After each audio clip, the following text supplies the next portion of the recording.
ایسے لوگوں سے دور رہیں جو آپ کا وقت برباد کرتے ہیں۔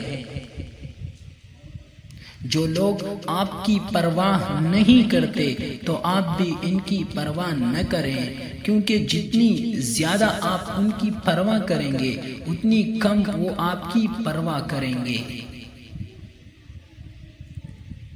ایسے لوگوں کو اگنور کرے اور اپنے آپ پر توجہ دے، چیزیں خود بخود تبدیل ہونا شروع ہو جائیں گی۔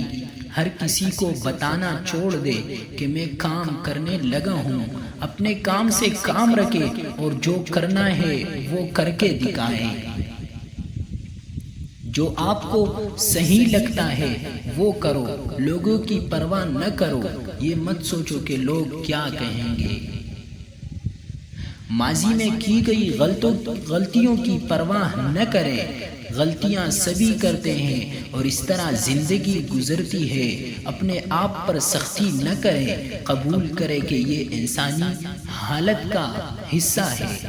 ان چیزوں کی پرواہ نہ کریں جو آپ کے کنٹرول سے باہر ہیں۔ ان چیزوں کی پرواہ نہ کریں جو آپ کے پاس نہیں ہے، اس کا کیا فائدہ؟ آپ اپنے آپ کو ان تمام چیزوں کی وجہ سے کیوں اذیت دینا چاہتے ہیں جو آپ کے پاس نہیں ہے؟ اپنی زندگی میں ان چیزوں کی قدر کریں جو آپ کے پاس موجود ہے۔ دنیاوی بادشاہ جسموں پر حکومت کرتے ہیں اور اولیاء دلوں پر حکمران ہوتے ہیں۔ ان کے کارنامے عظیم ہوتے ہیں۔ درویشوں کے علاوہ دنیا کے باقی لوگ بچوں کی مانند ہیں جو کہ دنیا کے کھیل میں مگن ہیں۔ جو شخص خوشگوار زندگی بسر کرتا ہے وہ سخت موت مرتا ہے۔ اللہ تعالیٰ جب کسی بندے سے ناراض ہوتا ہے تو اسے پاکیزہ لوگوں کی عیب جوئی میں مشغول کر دیتا ہے۔ لوگ ان کی قدر کرتے ہیں جو ان کی قدر نہیں کرتے۔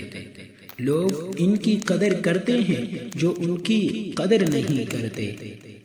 مستحق نہ ہونے کے باوجود بھی انسان اپنی تعریف سے خوش ہوتا ہے۔